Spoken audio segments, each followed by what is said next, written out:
Daily current news में अभी की खबर है।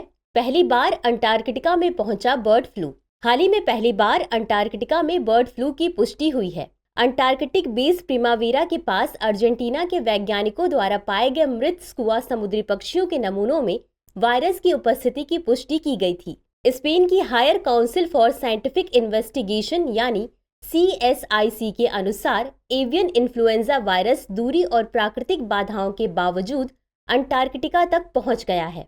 जेंटू पेंगुइन सहित आसपास के द्वीपों पर पुष्ट हुए मामले ने क्षेत्र में H5N1 एवियन फ्लू के खतरे को उजागर किया है। हाल के महीनों में इससे दुनिया भर में पक्षियों की आबादी में गिरावट हुई है। विश्लेषण से पता चला है कि पक्षी एवियन इन्फ्लुएंजा के H5 उपप्रकार से संक्रमित थे।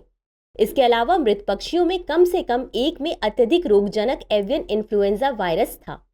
बता दें कि अंटार्कटिक संस्थान ने अर्जेंटीना बेस के पास मृत पक्षियों के नमूनों का परीक्षण करने के लिए स्पेनिश शोधकर्ताओं के साथ काम किया था। महाद्वीप और आसपास के द्वीपों पर सैकड़ों हजारों पेंगुइन कॉलोनियों में इकट्ठा होते हैं, जिससे घातक वायरस आसानी से फैल सकता है। चलिए अब जानते हैं H5N1 एवियन इन्फ्लुएंजा के बारे में। यह दुनिया भर में जंगली पक्षियों में प्राकृतिक रूप से पाए जाने वाले avian influenza type A virus के कारण होने वाली एक बीमारी है। कभी कभी वायरस पक्षियों से स्तनधारियों को संक्रमित कर सकता है, जिसे स्पिल ओवर कहा जाता है। हालांकि इसकी स्तनधारियों के बीच फैलने की संभावना दुर्लभ हो सकती है।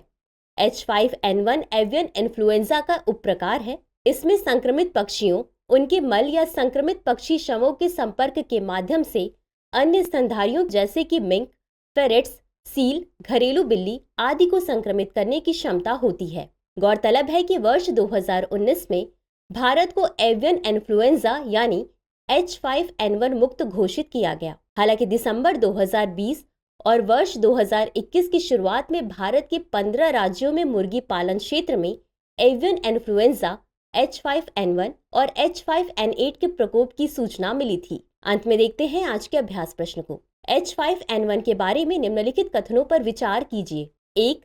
यह एवियन इन्फ्लुएंजा का उपप्रकार है। 2. वर्ष 2019 में भारत को एवियन इन्फ्लुएंजा H5N1 मुक्त घोषित किया गया। उपर्युक्त में से कौन सा या कौन से कथन सही है या सही है? A केवल 1, B केवल 2, C 1 और 2 दोनों, D न तो 1 और न ही 2।